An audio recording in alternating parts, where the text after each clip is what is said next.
So I'm going to read a little bit about Dr. Street, and you will hear what he has to say to us next.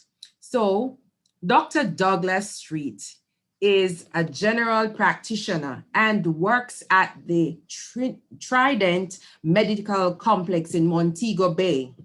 He also is an active member of the Seventh-day Adventist Church, working in health and youth ministries at the Glendevon SDA Church. He is the host of Health and Healing, which is aired on More 91.7 FM at 5:30 p.m. every Wednesday. So I hope you noted that he hosts that show that is called Health and Healing, that is aired on More 91.7 FM every Wednesday at 5:30 p.m. So if it is that you have not gotten everything here today, I'm going to ask you to tune in to him every Wednesday, 5:30, More on More 91.7. He is also the author of 2 published books, and one of them is called Beyond the Prescription, Reducing Inflammation. Beyond the Prescription, Reducing Inflammation. This book gives guidance on how to prevent and beat illnesses naturally. He has another book too that is called The Blessing of Suffering, which gives guidance on dealing with suffering. He's married to Lorian and has a daughter, Allison. Please put your hands together. Open up your mics, ladies and gentlemen. Put your hands together and welcome Dr. Street.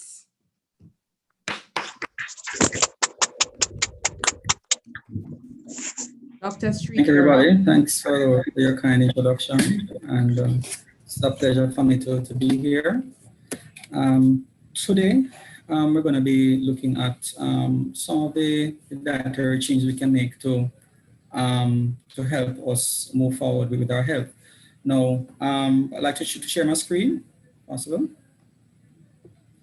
I tell my patients, that if we were to eat properly and generally live healthy, then doctors' offices would probably be empty, I know it's not good business, but we want, our purpose is really to help persons to remain healthy. So we want to, first of all, prevent illness, right? Secondly, we want to detect illnesses early before complications. And if indeed you have complications, we want to reverse those complications. So, and you can do that by living a healthy lifestyle. So today what I'm going to be doing is just looking at the dietary aspect of it, but it is not really the only thing that needs to be done in order for you to have a healthy life. There are other aspects which the book that I wrote, Beyond the Prescription, which goes into the details about the other aspects of health that you have to focus on. Usually they're about, I would say about 10 different areas that you have to address when it comes on to managing or preventing illnesses. Right. So some of the more common illnesses include things like cancer, diabetes, hypertension. So today I just want to share with you an experience that I had with a particular client of mine, just to give you an idea as to how effective this kind of approach is. So this gentleman, he was, how old is he? I think he was about 40 thereabouts, and he came into me And his blood sugar was very high. His blood sugar was about 32.5 when he came in. He was having typical symptoms of diabetes, increased urination, and increased thirst. And so after we got him stable, I think I actually sent him by the hospital, if I remember correctly, just to stabilize his sugar. So we put him on medications. We put him on medication, typical medications for the sugar. These are the names. You don't need to remember the names. And I also put him on an anti-inflammatory diet and lifestyle. And he actually go on insulin at that time, as well as oral medications.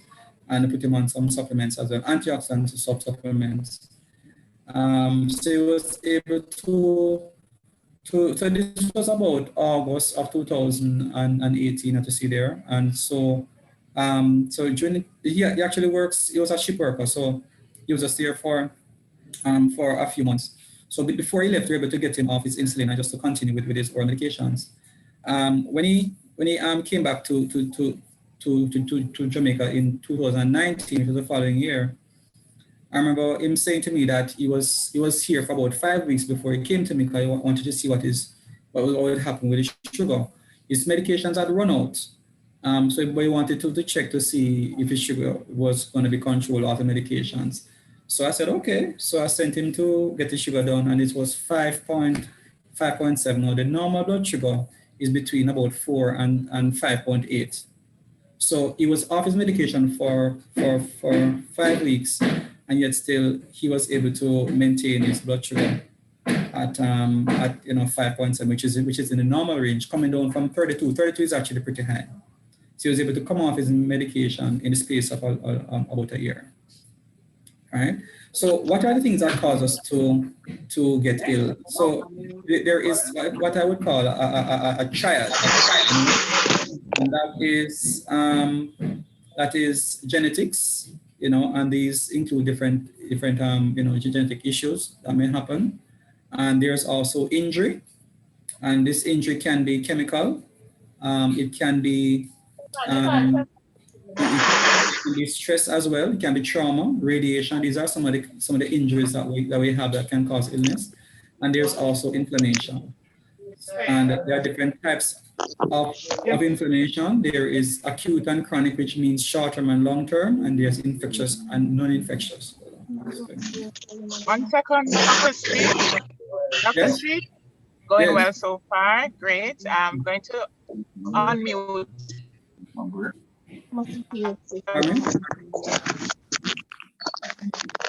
Was it Marcia? No, get me involved.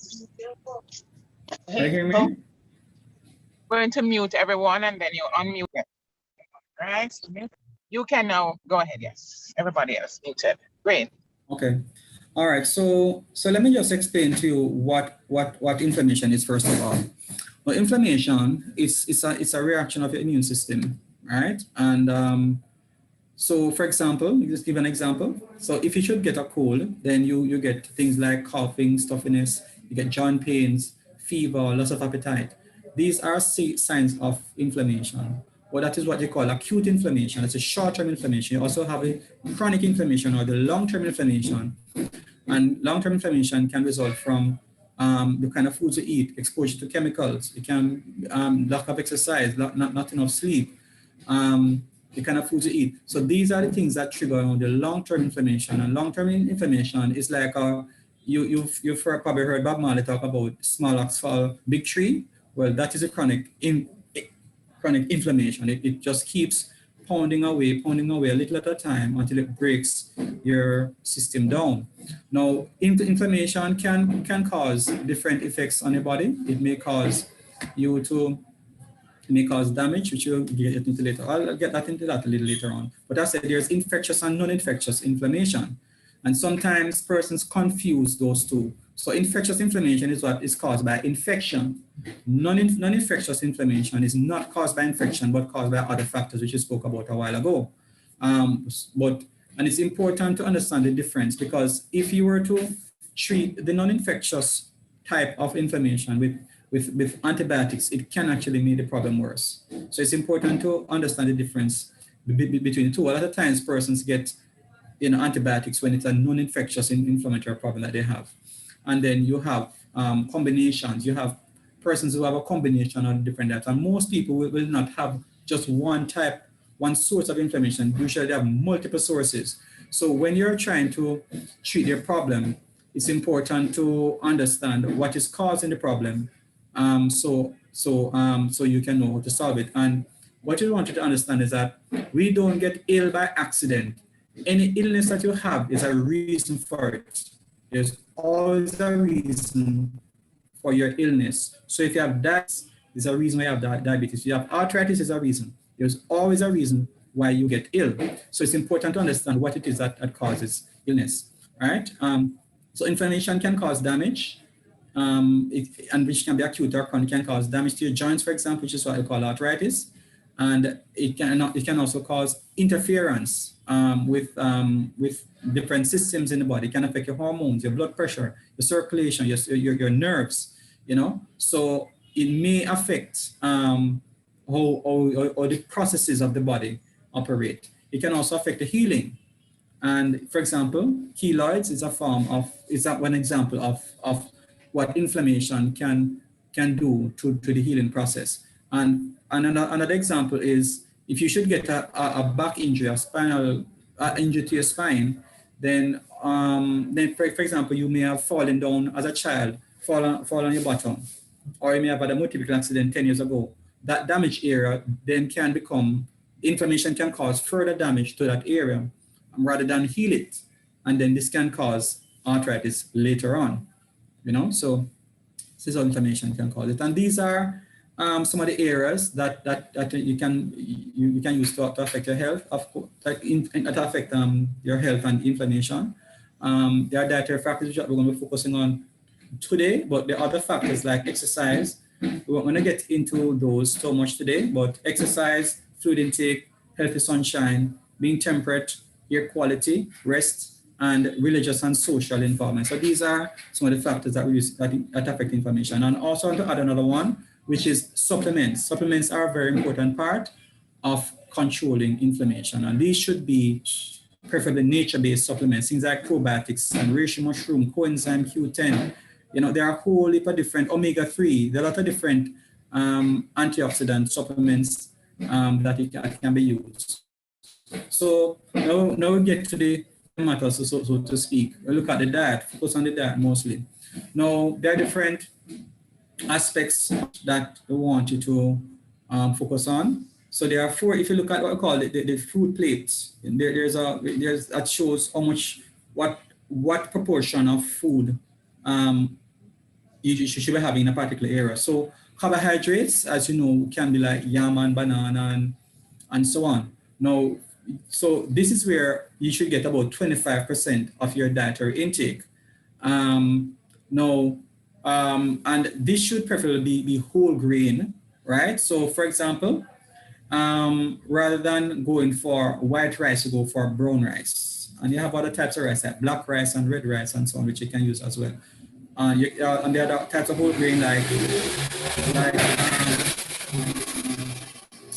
quinoa, there are a lot of different types. And there's also like yam and banana, plantain, but you have to choose those that are low glycemic, those that have a low glycemic index, right? Now, what does the low glycemic index mean? Or lower, it doesn't have to be low, but low or medium.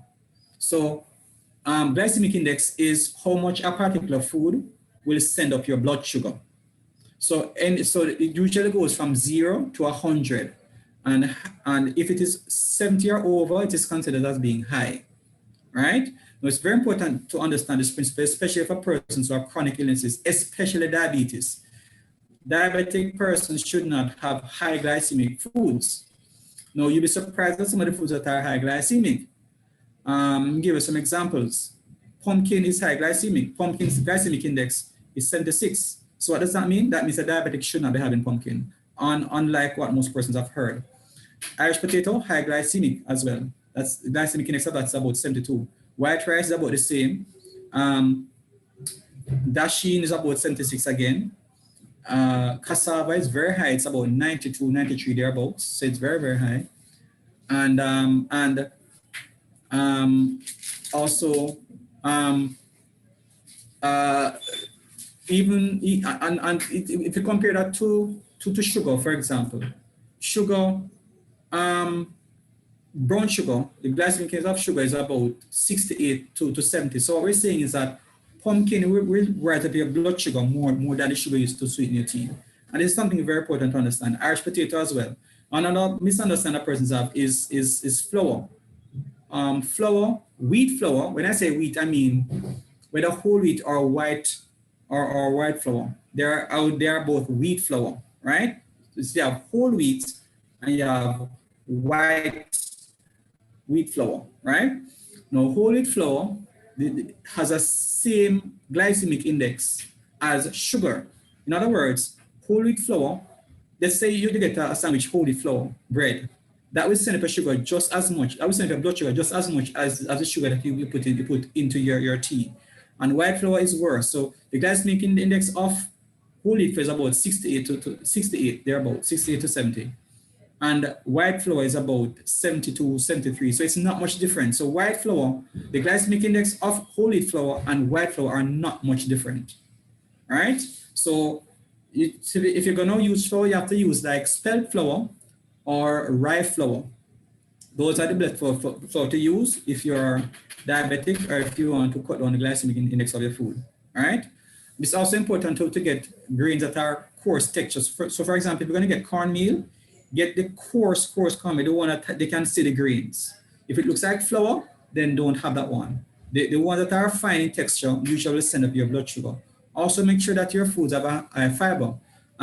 So Irish potato doesn't have much fiber in it. Pumpkin doesn't have much fiber in it, and that is why those foods tend to trigger your inflammation very much. As opposed to, so it's not really, when you're choosing your carbohydrate, it's not about what is sweet, because honey, the glycemic index of honey and brown rice, my apologies.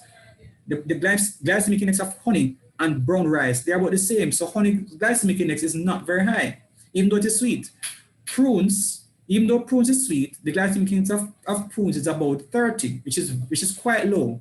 So it's not about how sweet the food is, it's about the glycemic index. So it's very important to understand the glycemic index. So if you have an illness, whatever it is, try to go for the lower glycemic foods. Foods that have glycemic index of less than 70. As opposed to yam glycemic index is about 45, sweet potato is about the same. But if you bake sweet potato, the glycemic index goes up to about 83. So don't bake your sweet potato, boil it, right? Because the high temperature can break the fiber down, so it sends up your glycemic index, right? Of course, you want to avoid sugar as well. And avoiding sugar is not just about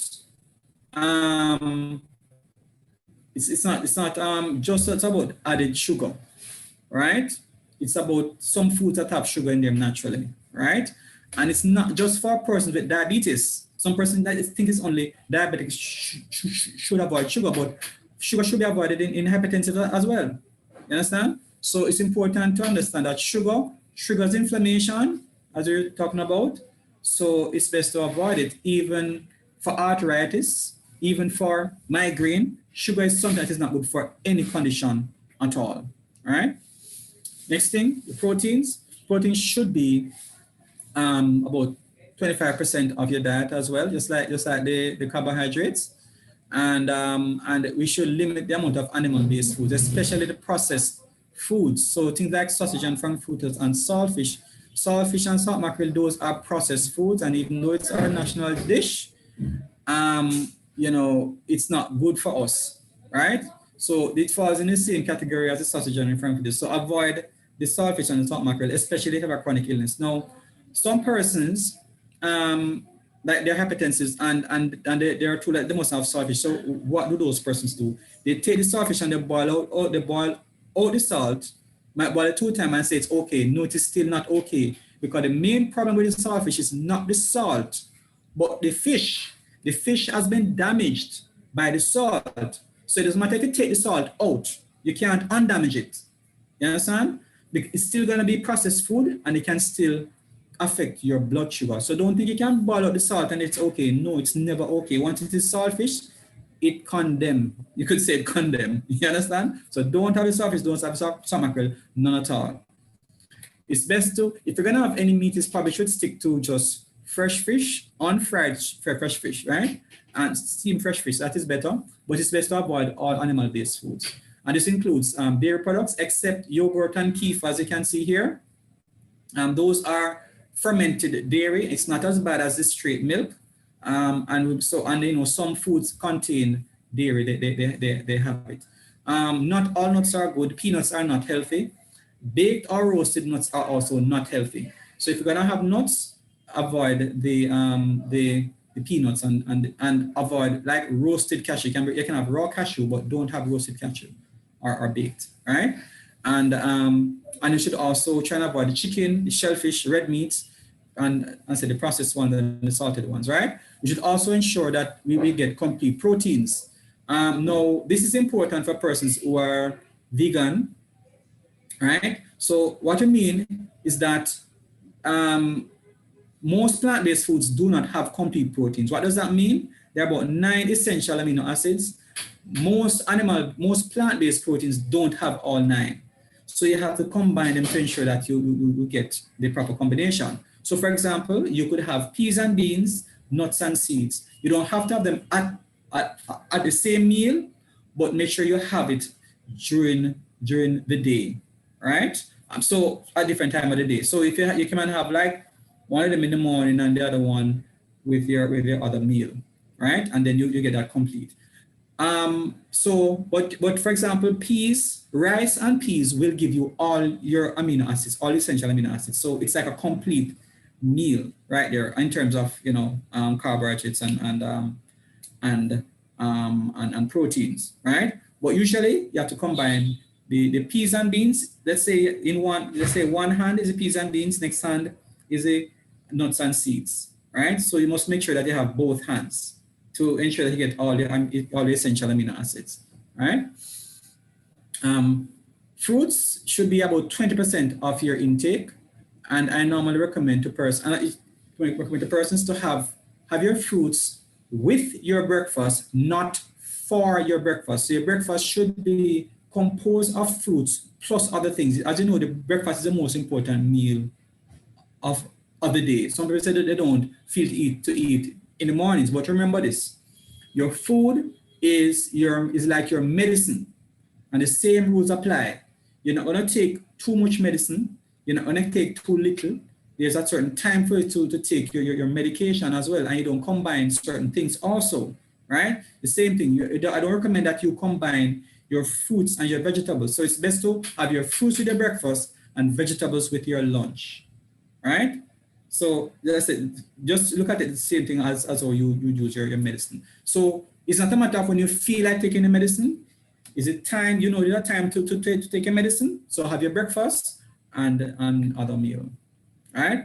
Your fruits can be blended, but don't juice them. So for example, let us say you have apple. Don't blend out the apple and then you just strain it, or your mango, right? If you're gonna blend the fruits, do not strain it. That is juice. Fruit juice is not healthy. It's not healthy. It's not the same as having the fruit. And you should not have too much. The amount of fruit you should have per day is about 2 cups there, about 1.5 to 2 cups of food per day, right?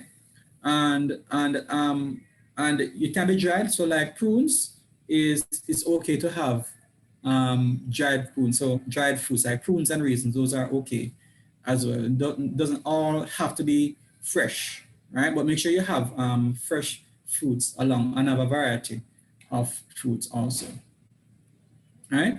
Vegetables, it should have about 30% of your vegetables, 30% of your meal should be vegetables, and they should be raw, right? Preferably. No, not saying that you can't cook your vegetables, but if you cook your vegetables, don't count it in that 30%. It doesn't belong to the 30% anymore, right? So 30% of your vegetables must be raw and fresh. You can cook some of your vegetables, but as I said, that's a separate part of your meal, not part of the vegetable portion, right? Try and get the bright color vegetables, like the green leafy ones and so on, red and so on, like tomato, red peppers and things like that. The brighter colored vegetables usually have more antioxidants in them, right? So make sure that you get those. And again, it's preferable that you blend it, but don't strain it. You can strain the vegetables. It won't harm you, but you're just gonna miss out on the fiber, which is very, very important for the function of your intestines.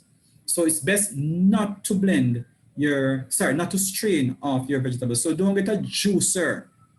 Put it in the blender, blend everything, and have everything. So for example, what I do, I use a combination, usually it's a kale, string bean, carrot together, and I put it with like V-soy.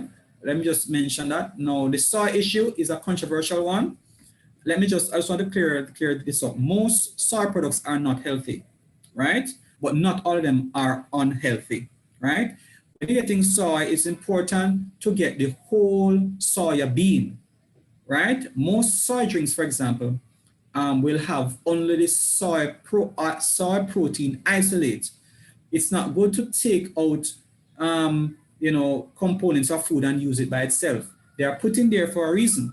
If you take them out, you're gonna miss out on the benefits, and you can actually harm yourself. It's just like sugar. When you take sugar from a sugar cane and put it in something else, it can harm you. But if you have it in the sugar cane, it's not as harmful to you once you don't overdo it. So it's important to understand that as well. Now, I'm just gonna give a little advertisement. the soy drink that I recommend is V-soy. Why? It's the only soy drink that I've seen on our market that has in the whole soya bean. So V-soy is the one that you can use. The others, and it's also non-GMO, right? So it's non-GMO, and it has a whole soybean. I have different varieties of it. So that's what I use as a base for my shake. So my shake has in the sunflower seeds, flaxseed, V-soy,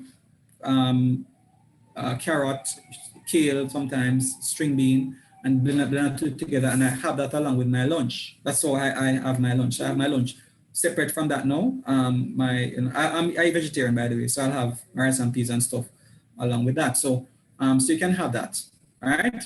And now, as I said, it's best to avoid combine your fruits and vegetables. Or some people want to combine their pineapple along with their vegetables. I don't recommend that, right? So let's have your pineapple in the morning and have your vegetables at lunchtime. But you can put like carrot in to take a little taste. You can put a little honey in there if you want, but don't sweeten it, all right? So that's very, very important, right? Next thing, fats are important. Have minimal amounts of fats. Avoid the animal-based fats, right? Also, very important, limit or avoid cooking your fat or oil, because fats come in liquid and solid forms, right?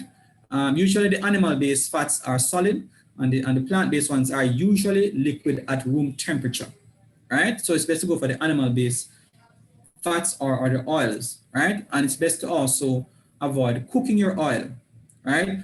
Oil should not be so much used as a way to cook your food. In other words, avoid frying your food, right? Oil should be a part of your meal. So you go for the healthier oils. So like extra virgin olive oil, canola oil, or virgin coconut oil. The best oil to use is extra virgin olive oil, hands down, no question, right? It's best to also go for the monounsaturated oils, right? Which is why the canola oil and the olive oil are so good, because they are rich in monounsaturated fats, right?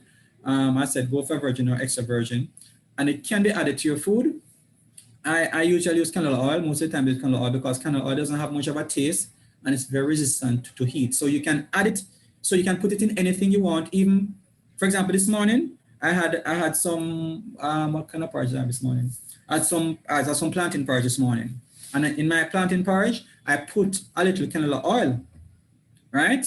And I don't taste it, right? That helps to keep me feeling full until my lunchtime, because I've not had lunch yet and I'm not hungry. If I didn't do that, I'd be hungry from 10 o'clock, right? So you can add the oil to your food, and that can help to keep you and also give you a little extra calories if necessary, right?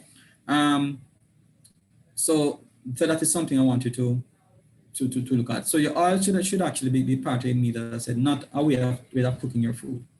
All right. Other important thing is the timing. Now, the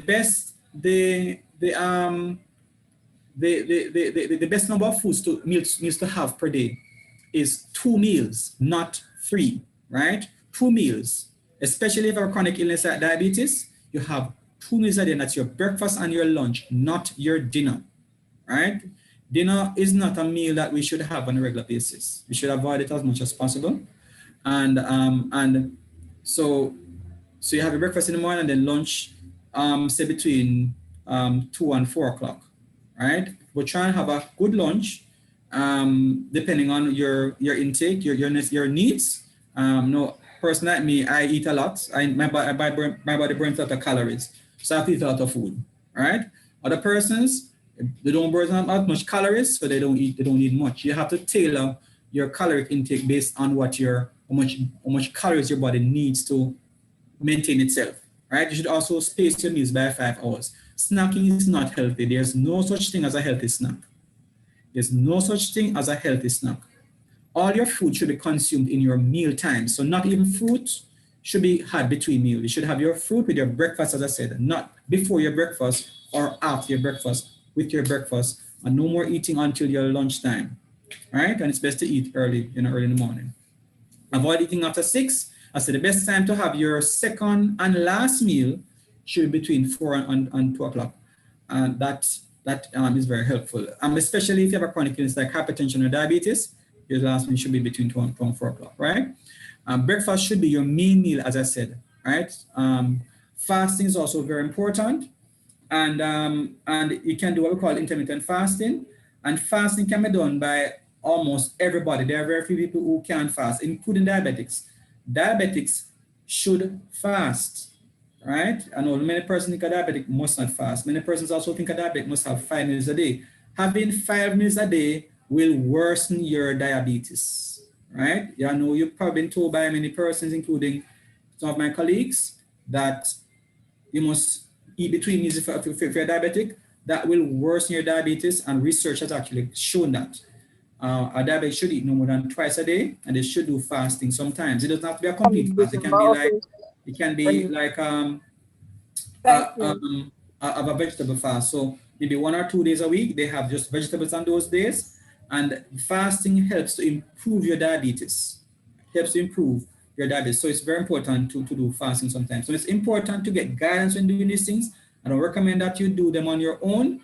You have to get professional guidance to ensure that you stay on the right track, right? So these are some of the things that you can do that in terms of that. As I said, there are other things that can be done for your health, which are in my book. That's called the Beyond the Prescription. As I said, it's on Amazon. Actually, I have copies in my office as well.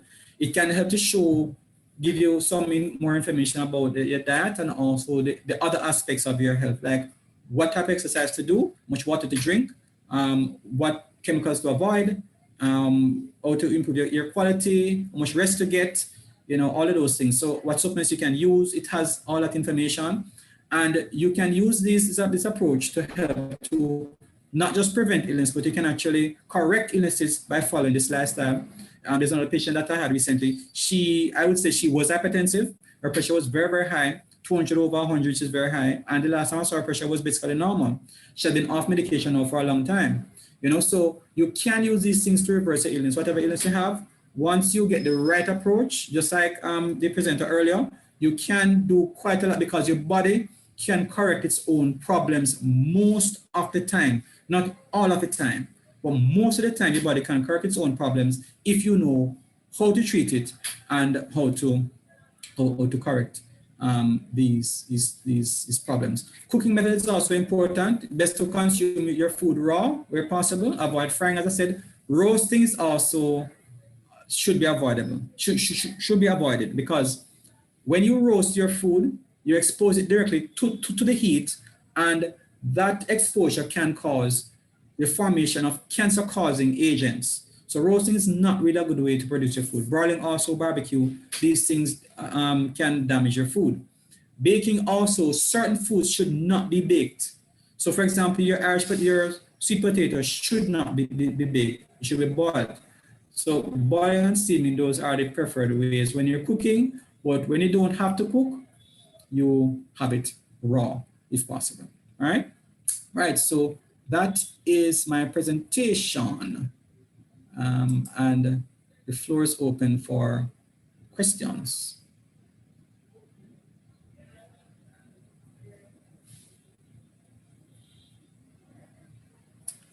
All right, wonderful presentation, Dr. Street.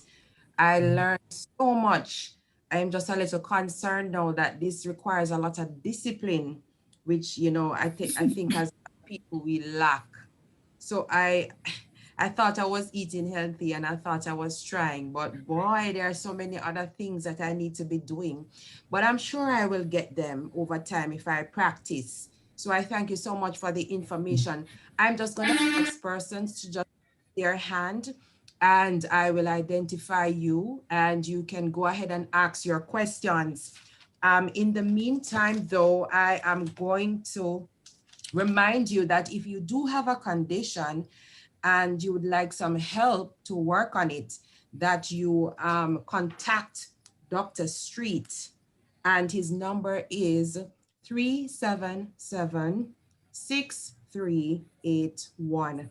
I will repeat, 377-6381.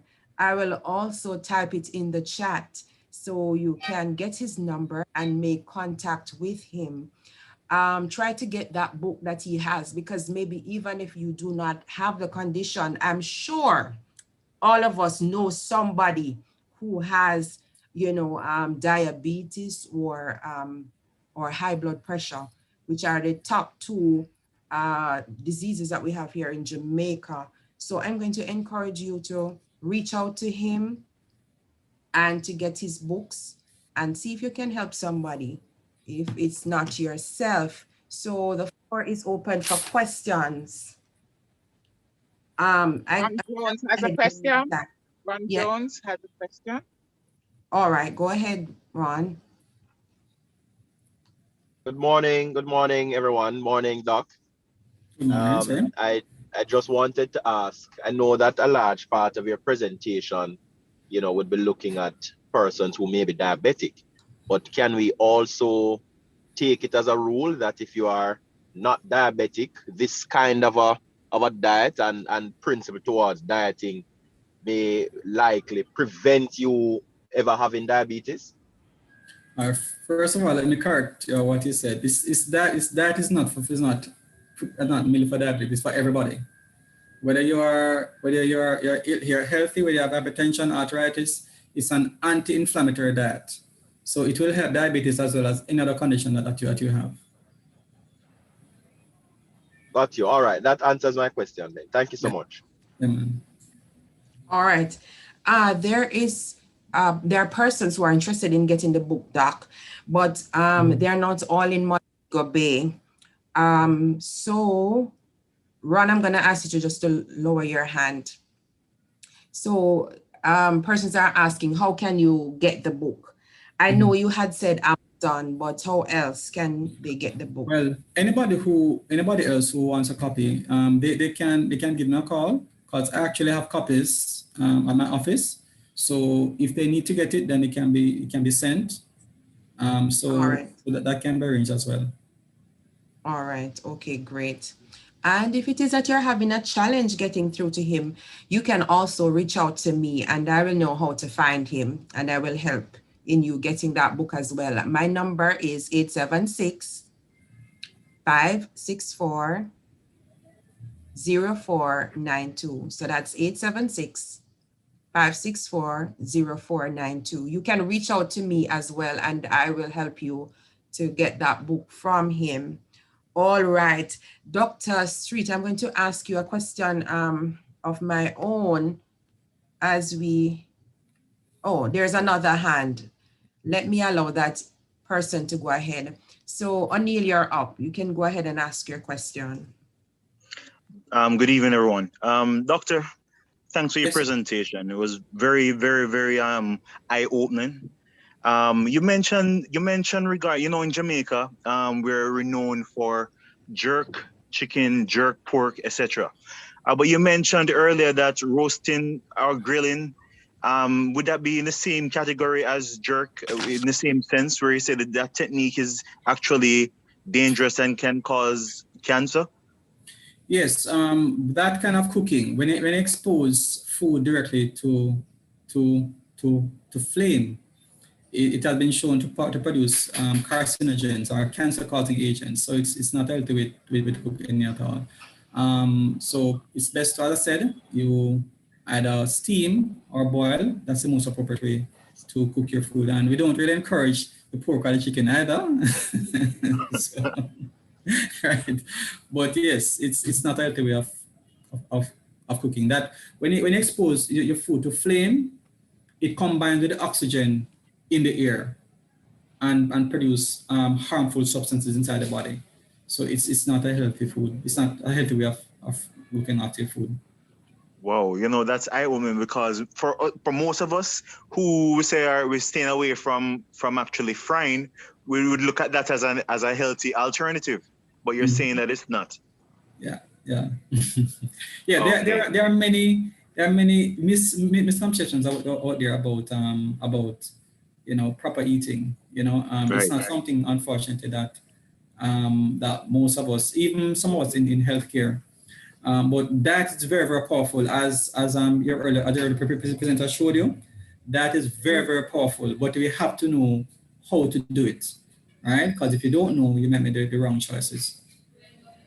Good. And you also mentioned earlier regarding, like, for persons who are diabetic, I know for some persons who are saying that they're going health conscious, they will eat a lot of fruits and don't eat any food at all. But you definitely highlighted the danger of doing that. Right. The thing about fruits is that it has a lot of sugar. So even though it's in a good package, you have to do it in moderation. So fruits must, which is why you notice that food should be no more than about 20% of your overall meal, whereas vegetables is 30%. And the reason for that is the sugar that's in the fruits. Sugar can trigger inflammation. So if you do too much, then it can do harm to you. But vegetables, there's no limit in terms of how much vegetables that you can have. But the fruits must be consumed in moderation, and they should not be consumed on their own. It should be consumed as part of your meal. Okay, good point. Doctor, Jamaica is renowned for prostate cancer. Can you highlight as to what possibly is the contributing factor that caused most of us as Jamaican men to eventually be affected by this ailment? Well, I can only tell you, what some experts have put forward. There are a number of reasons. Number one, we are Black, and that by itself, genetics. Yes, that by itself, may contribute to it. But if you notice that Jamaicans, there are certain characteristics about Jamaicans. We run fast, we are aggressive, and they have a high risk of prostate cancer. And there may be a connection between all of those three things. Now, what has been said is that it goes back to the days of slavery. So as I said, this is what has been said. The more aggressive slaves were put at the bottom of the slave ship, and those are the ones that we got. So those are the more aggressive ones, right? So the factors that cause them to be like that, to be strong and aggressive, we got that genetic pool, and the more docile ones would have probably come from the go to the lesser Antilles, so they would have gotten those calmer slaves, and we got the more aggressive ones. So that seems to be the reason why we have a higher risk of cancer. We notice we have the fastest people in the world, and also some of the most violent in the world as well. Okay, so what are some of the preventative measures that us as Jamaican men could actually take into account to minimize our risks outside of just genetics, because that we can't do anything about? That's right. Well, that is where the book comes in, right? So the diet that we spoke about, plus getting enough rest. So get between 79 hours of rest. Drink between 2 and 3 liters of water. Get fresh air. Right. Avoid the chemicals. All of those things. So it's not any one thing. It's really a combination of factors. You can't focus. I tell my patients all the time, it's not about taking a pill or focusing on any one thing. Because what happens is that if you focus on one thing, if it's like if you have a leak, if you have a container with holes in it, and you block up one hole, you still have the other ones leaking. You understand? So you have to seal up all of those areas that need attention, in order for things to be maintained properly. All right, point taken. My father died from colon cancer around 10 years ago. Right. And that was a definitely eye-opening experience for me and my mother and my brother as well. He lived with it for roughly 7 years before he passed. Okay. Now that was definitely one of the reasons why I, for one, ensure that I have a critical illness plan just in case that happens. At least I know that financially I have some assistance there. Right. But they say genetics. He's the first one that we know within the family that had that. But I don't know what are some of the other factors that could actually cause it. So you think it's mostly diet, just as you said earlier? Yeah, man, For the other I think, O'Neill, you need to get the book. Yeah, He needs to get the book. Yes, the diet, is a big factor. And as I said, the colon is a very important area to take care of. So get the probiotics, get your fiber, especially soluble fiber. Those are very, very important to maintain the health of your colon. And of course, make sure that you get your regular checks at the doctor. So get a colonoscopy and do other tests to ensure that if anything starts happening, it can be, because colon cancer is preventable. It is preventable. Yes, it's preventable, right? By taking those steps, eating, living properly, and doing your regular doctor visits. Very well. All right. Thank you, Doc. That's it on my. All right. So it's a good note on which to end. That which you spoke about, Doc, it's in your book as well, about how men can eat to prevent that. Yeah, man. I mean, it's an overall thing. It deals with all of those things. And all right. The thing is that, of course, some persons will need individual guidance, All right. Because, for example, their job may require certain specific intervention. So they'll probably need to get some guidance along with that as well. Right. I appreciate it. So I think I'm going to need to get that book from you. And I will be taking orders for you as well from other persons, because I know other persons are interested in the book. So guys, get the book.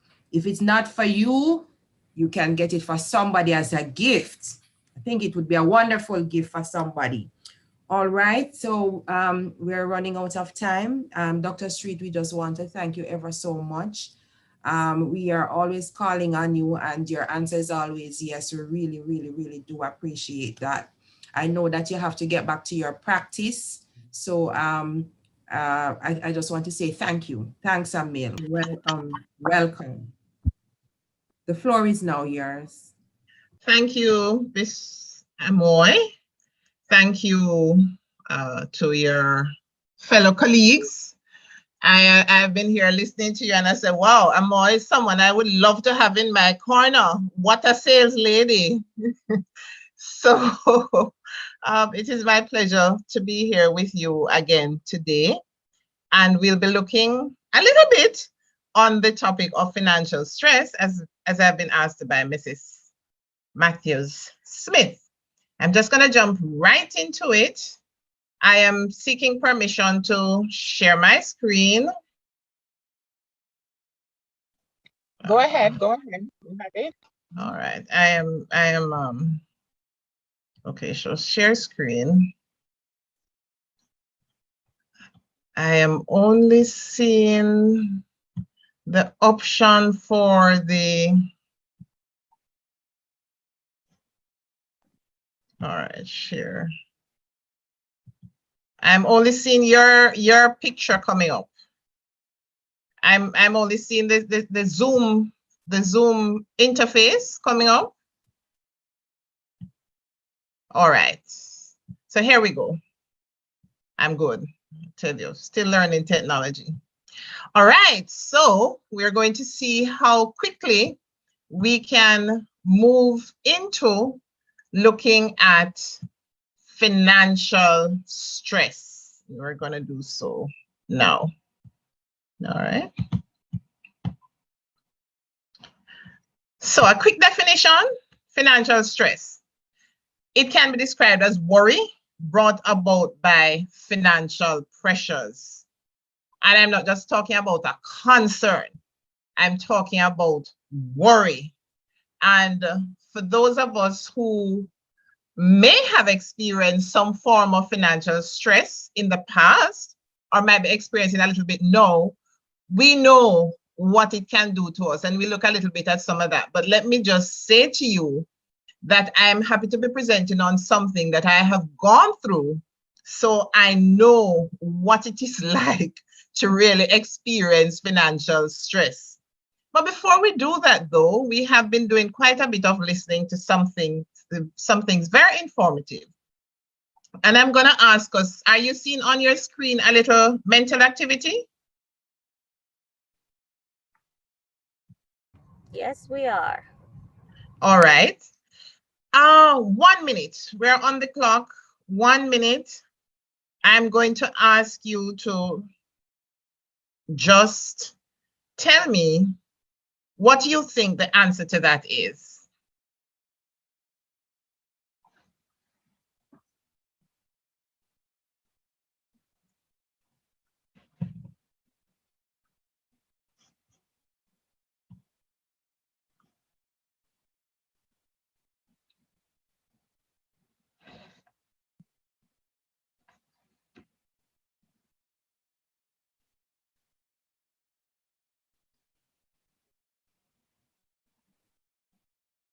Anybody? Any takers? No longer on the screen. It's no longer there? Wow.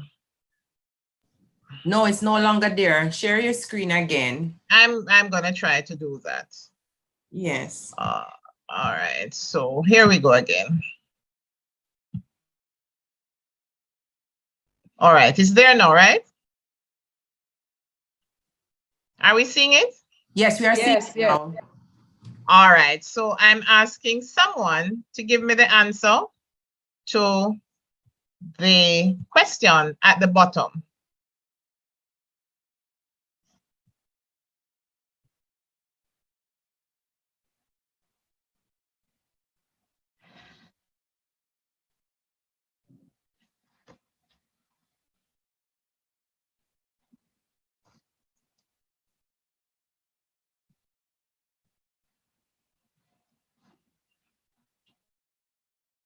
Any takers?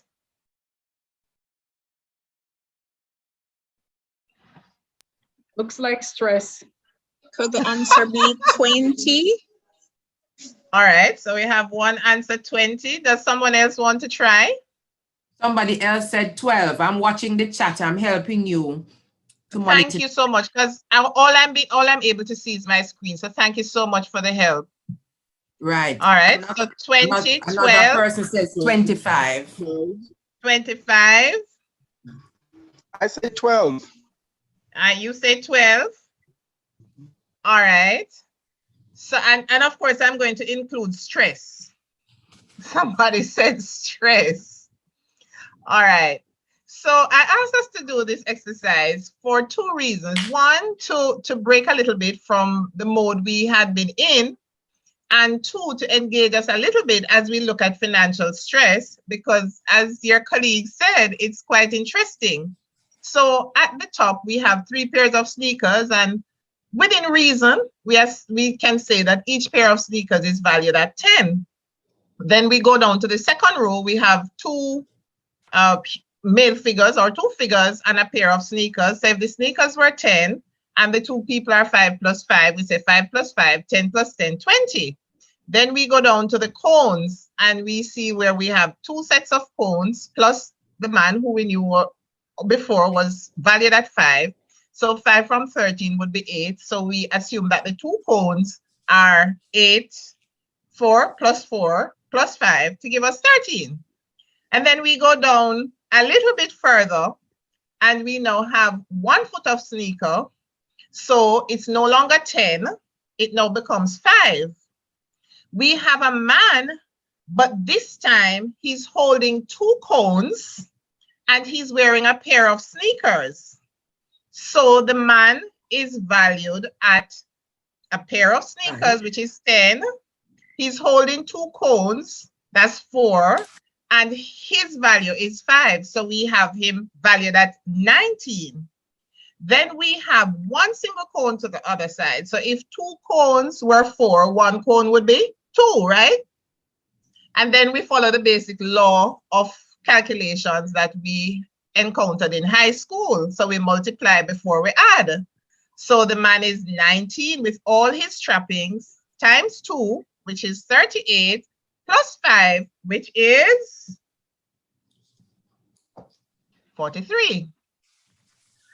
But, you seen that?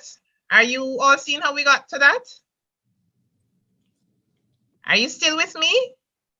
Yes, following you. Yes. All right. Okay. So pretty much I chose this activity because when we are trying to navigate financial stress, it really takes a lot of engineering. It takes a lot of assessing and reassessing. It might take some subtraction. It will take some multiplication and some addition for us to get to where we want to go to be able to control those factors that are related to our finances that have to do with stress. But today, though, I'm going to ask you to indulge me. And please don't let me speak alone. So I have this on the screen. What would you say are the major stress-inducing factors relating to finances? So what are some of the things that you know from experiences with clients or so that have contributed to individuals experiencing financial stress? Can you just open your mics and just give me a few answers, please?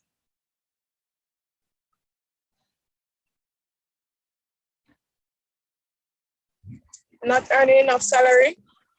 All right, so when the salary is inadequate, should we say to meet the needs or the expenses? Thank you very much. Somebody else? I was just going to say the inability to cover your expenses, but that Right. sums it up too. Okay, so inability to cover expenses. Anything else that you think could throw you in a lurch or put you in a position where your finances are negatively affected and then it results in us feeling stress? All right, Pasha has a hand raised. Illness. Yes, absolutely. Illness. Thank you. Somebody else? So we have inability to meet your expenses, and that is tied into inadequate income. Anything else? Being the main breadwinner in the family. Yes, and then that sounds like it's tied into the expenses. So it has been found that some of, yes, I'm sorry, go ahead. I was just saying not having a pension plan and approaching middle age. Oh, definitely. Thank you. So not having the retirement systems in place.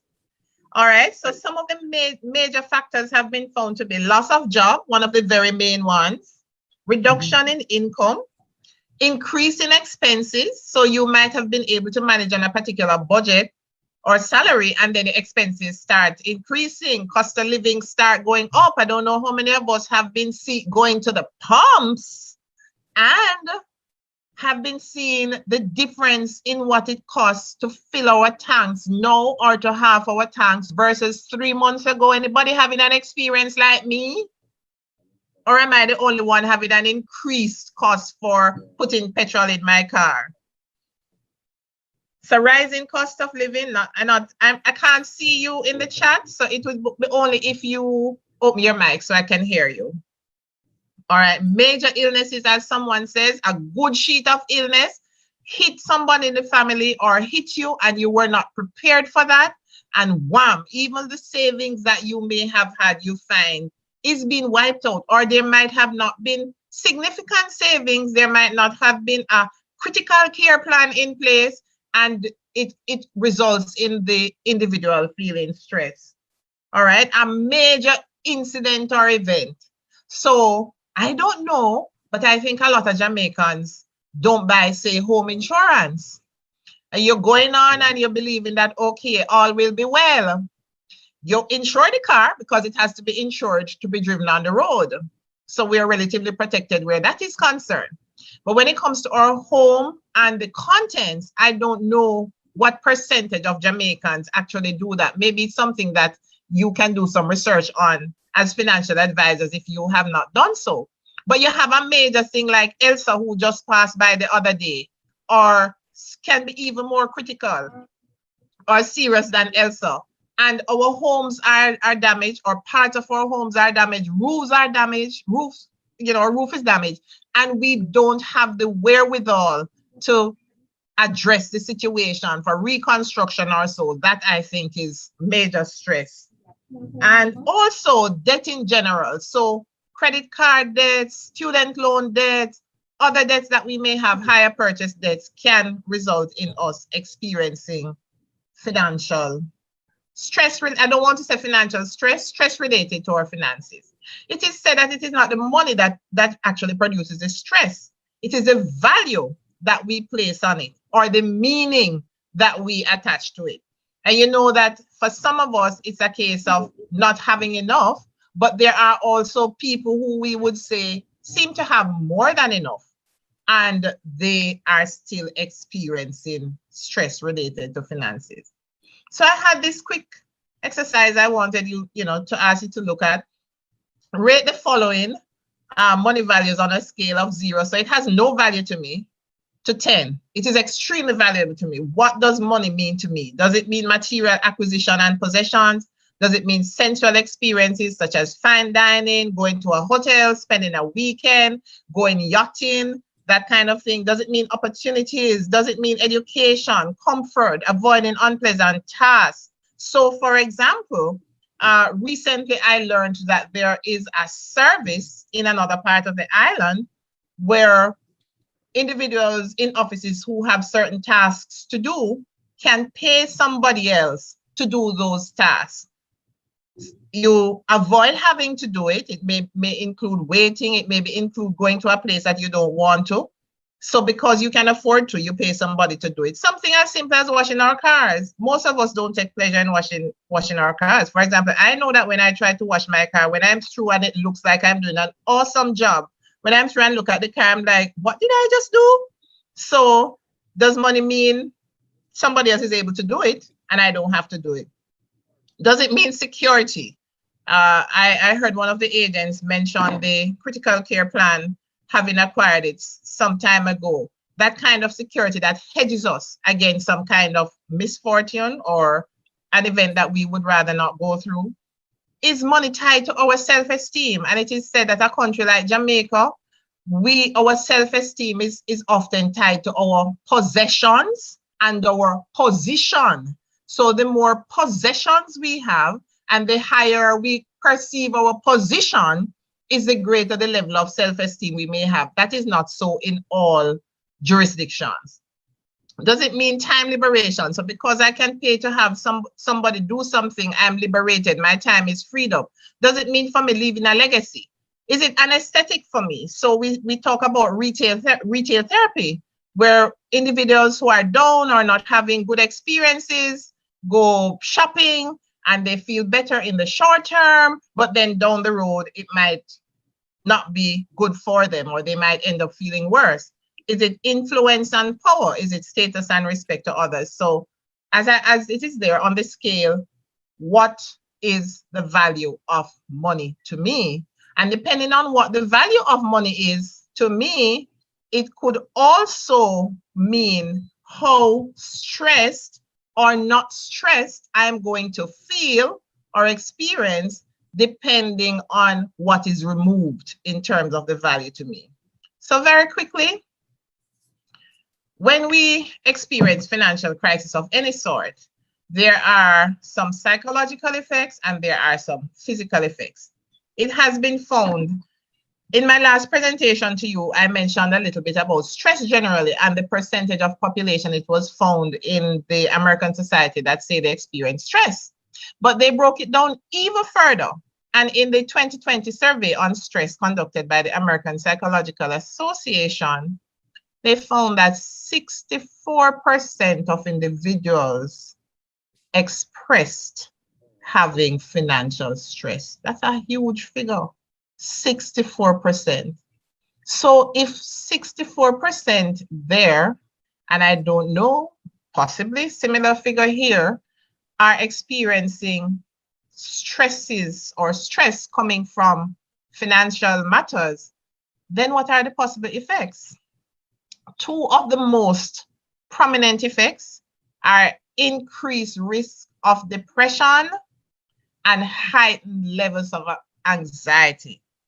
And I can tell you, before I even touch on the other two possible, or it's more than two, but they're on two slides, two possible psychological effects. I can tell you that there was a time in my life when I went into the supermarket, and after I purchased what I was purchasing, I would literally feel my chest tighten and my neck tighten, and there would be a kind of tension in my head. And I started to map it and to observe, and I realized that it was any time that I went to the supermarket and spent more than I thought I should have spent, or more than I thought I could have afforded to spend, I would get those levels of anxiety. And especially at a time in my life where I was the only breadwinner in my family. I had one child in university, one in high school, and it was just not pretty. Thankfully, I have learned to maneuver through the anxiety, and I'm in a much better place.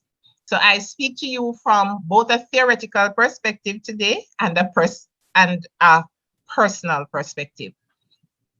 Other possible feelings that we may have, or psychological effects, we can feel like we're in despair. You know, we don't know when this is going to end. We don't know so well how we're going to get out of it. We can feel helpless. We're not sure who to turn to, where to turn. We might feel hopeless, like, oh my, I've tried so hard. Why am I in this crunch? And as we indicated earlier, a major event such as the pandemic has caused displacement for many people and reduction in income for many individuals. And so it is possible that things outside of our control could have impacted our finances, resulting in some of these strongly human experiences we have.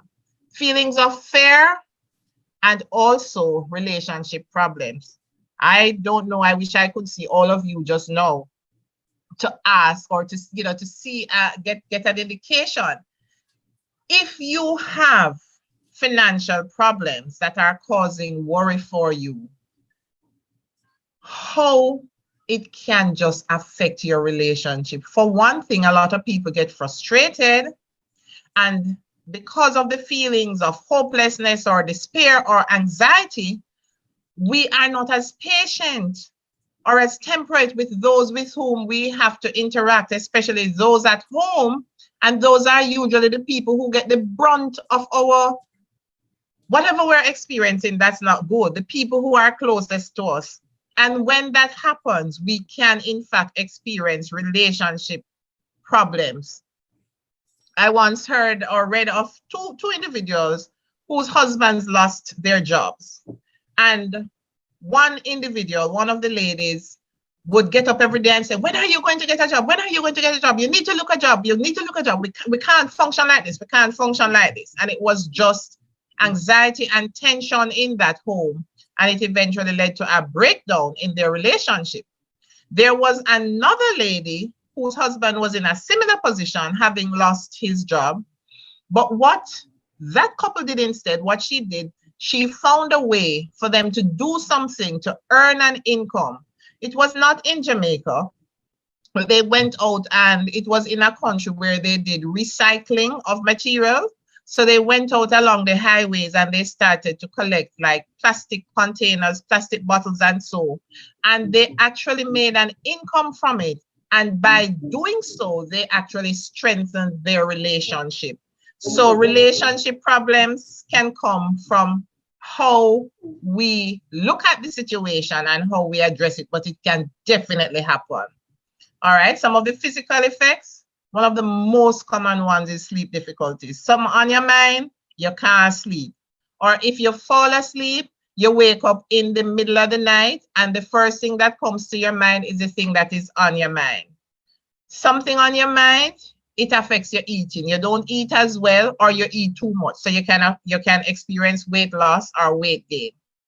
Stressors, financial related stressors can cause physical ailment, aches and pains, indigestion, hypertension. It is even linked to higher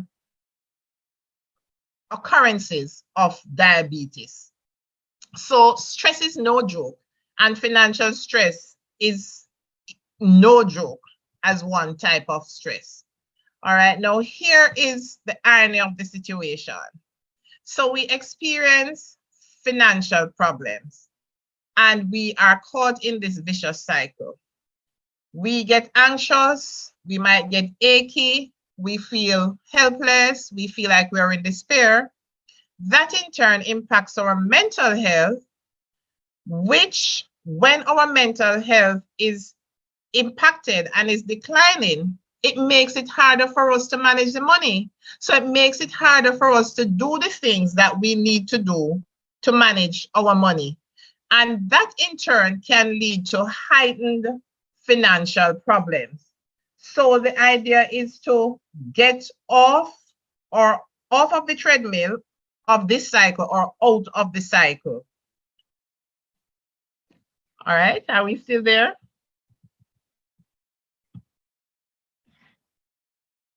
Hello? Yes, we are here. We're listening attentively. All right. So when some of us experience financial stress or stress of any kind, we engage in ways of coping that are not helpful. So we start to gamble. We might buy the lotto more and hope that one day we're going to be driving up that big, pretty highway that we see on television. We might engage in avoidance behavior, so we don't respond to the banks or other financial institutions that are calling us. And we also avoid opening the bills when we get them. So we get them and we say, oh, we can't deal with that now. And we just put on the bills and they stay there, mount up. Some of us engage in overindulgent behavior. So whether it's excessive eating, excessive movie watching, excessive going out, but it's an excess. And of course, some people engage in drinking. Now, it may not apply to you financial advisors, but perhaps it is something you can share. I work with a number of individuals and who smoke. And I say to them, so what usually causes you to smoke? Or how did you start? And why do you maintain the habit? And a lot of them say to me, when I'm stressed, I tend to smoke more. So if I normally smoke 1 or 2 cigarettes, when I'm experiencing stress, it might be 5, it might be 10. And sometimes it's not just cigarettes, it might be other things. So experiencing financial stress can result in unhealthy coping behavior. But we don't want to dwell too much on the unhealthy coping behavior. We want to look a bit now on healthy coping. Some of the strategies are going to be common to any type of stress we are experiencing, and some will be directly linked to financial stress. I think I'm going to look more at the what today, because I'm believing that as advisors, you have a good idea of the how. So how can we cope? And I'm going to look at problem-directed coping and emotion-directed coping. So there are times when we can change the situation. So we take the bull by the horn and we examine what it is that we are able to do to cope.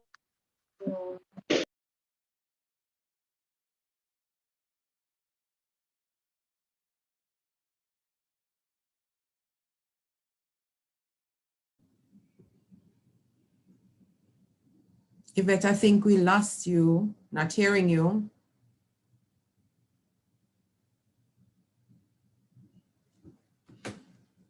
Are you hearing us?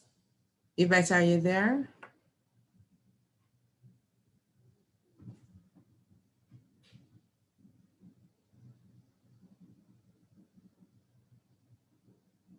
All right, so I'm just going to give her a few minutes. Maybe her internet is spotting. But in the meantime,